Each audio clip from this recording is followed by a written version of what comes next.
லிஸ்டே சொல்றேன். அண்ணன் ஒரு டயலாக் சொல்லியிருப்பாரு கில்லியில, தம்மா துண்டு பிளேடு மேல வச்ச நம்பிக்கையா வான் மேல வை ஜெயிக்கலாம். டாஸ்மார்க் எதுக்கு நடத்துறாங்க? இந்த மாதிரி நம்ம வந்து அரசாங்கமே விற்கலன்னா கண்ட மேனிக்கு விற்பாங்க, அது கள்ளச்சாரம் எல்லாம் விற்கப்படும் சொல்லி தான் விற்கிறாங்க.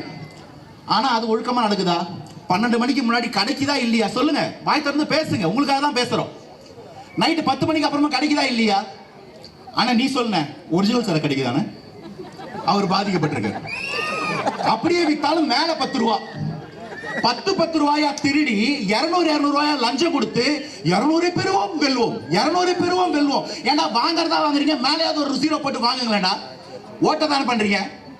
இப்படி ஒரு கூட்டத்தை கட்டமைச்சு ஒரு பக்கம் கள்ளச்சாரம் ஆறா ஓடுது, ஒரு பக்கம் அதனால வரக்கூடிய இறப்புகள், கஞ்சா, பேரே தெரியாத போதைப் பொருட்கள், இதெல்லாம் கட்டவிழ்த்து விட்டா மனுஷன் மிருகமா மாறுவானா?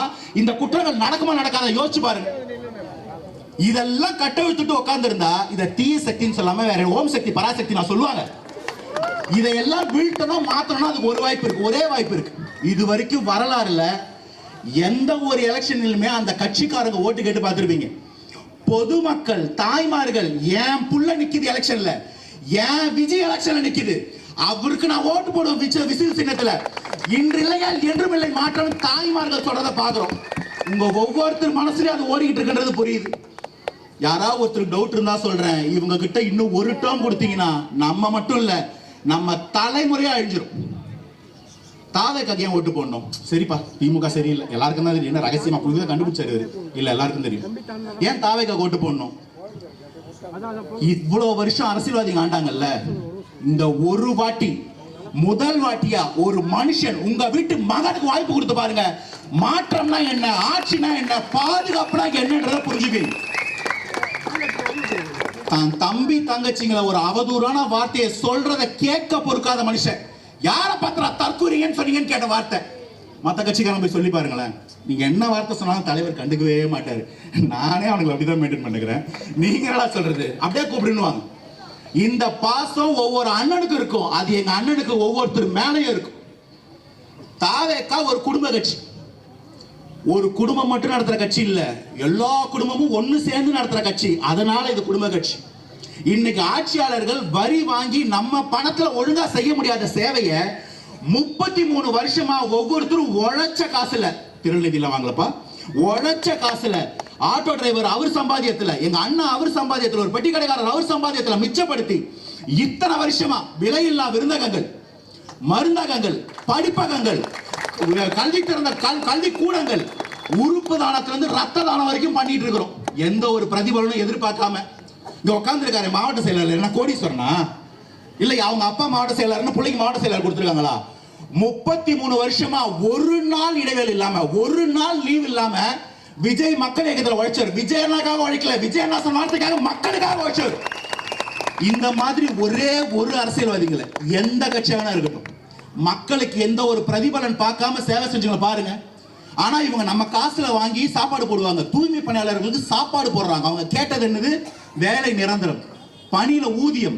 நம்மளோட ஆசிரியர்கள்ல இருந்து, செவிலியர்ல இருந்து, மருத்துவர்ல இருந்து, மாற்றுத்திறனாளி வரைக்கும் போராட்டம் பண்றாங்க. அதுக்கெல்லாம் டைம் இல்ல. தூய்மை பணியாளர்களை போலீஸை விட்டு அடிக்க வச்சுட்டு போய் படம் பார்த்து ரிவ்யூ போட்டுக்கிட்டு இருக்கிறாரு முதல்வர். இட்லி பொட்டலம் கொடுத்து ரிவ்யூ போட்டுட்டு இருக்கிறாரு. இது மாதிரியான ஆட்சி இதுக்கப்புறம் வரவே கூடாது. கோடியில வருமானம், இன்னும் 5000 கோடியை கூட ஒயிட்ல சம்பாதிக்கிற வாய்ப்பு இருந்து என் மக்கள் எனக்கு கொடுத்தது என்ன, இந்த வாழ்க்கை என் மக்களுக்கு திருப்பி கொடுக்க வேண்டிய கடமை எனக்கு இருக்கு. சம்பாதிச்ச வரைக்கும் தூக்கி போட்டு வாடா, என் மக்களுக்காக இறங்கணும்னு ஒரு தலைவன் இறங்கணும்ல. இப்படி ஒரு தலைவன் கூட நிக்கிறது வரலாறு. எழுதி வச்சுக்கோங்க. நம்ம ஆர் கிரியேட்டிங் ஹிஸ்டரி. வரலாறுல நீங்க எவ்வளவு படிச்சிருக்கீங்க. காந்தி பின்னாடி கோடி பேர் போய் சுதந்திரம் வாங்கி கொடுத்தான், சுபாஷ் சந்திர போஸ் பின்னாடி லட்சம் பேர் போய் பறை கூட்டு வந்தானே. நம்ம வருங்கால சங்கத்தினர் ஒரு வரலாறு படைப்பாங்க. அந்த வரலாறுல இப்படி ஒரு தலைவன் வந்தா அவன் கைய பிடிச்சு ஒரு இளைஞர் படையும் தாய்மார்களும் நின்னாங்க. தீய சக்திகளை வீழ்த்தி தமிழகத்தை மீட்டார்கள். அதுக்கப்புறம் தமிழ்நாடு நல்லா இருந்துச்சுன்னு ஒரு வரலாறு வரும். We are creating history. நம்ம எல்லாரும் வரலாற்றில் ஒரு அங்கம். நல்லா ஞாபகம் வச்சுக்கங்க. இன்னும் ஒரு வாட்டி இவங்க வந்தாலும் நம்மளை காப்பாற்ற ஆண்டவனாலே முடியாது. இன்றோடு வீழ்த்துவோம். கடைசியா ஒரே ஒரு டயலாக் சொல்றேன். யார் ஒருத்தரை வீழ்த்துறதுக்கு ஒட்டுமொத்த கெட்டவனும் ஒண்ணு சேருவானோ அவன் நல்லவன். அந்த நல்லவனை பார்த்து எல்லா நல்லவங்க முகத்துல சிரிப்பு வந்தா அவன் வல்லவன். அந்த வல்லவனை வீழ்த்த நீங்க கூட்டம் கூட்டி ஸ்டேஜ்ல இடம் இல்லாத அளவுக்கு கூட்டணி அமைச்சீங்கன்னா அவன் வீரன். நீங்க இத்தனை பேர் ஒண்ணு சேர்ந்தாலும் ஒண்ணுமே பண்ண முடியாது இருந்தா அந்த வீரன் தான் தலைவன். அவன் தான் எங்க தவத்தாயின் தலைமகன் விஜயன். இதெல்லாம் கேட்கும் போது ஆல்ரெடி வாய்ஸ் கால் போயிருக்கும். ஸ்டாலின் அங்கிள் பயமா இருக்கா? போக இன்னும் பயங்கரமா இருக்கும்.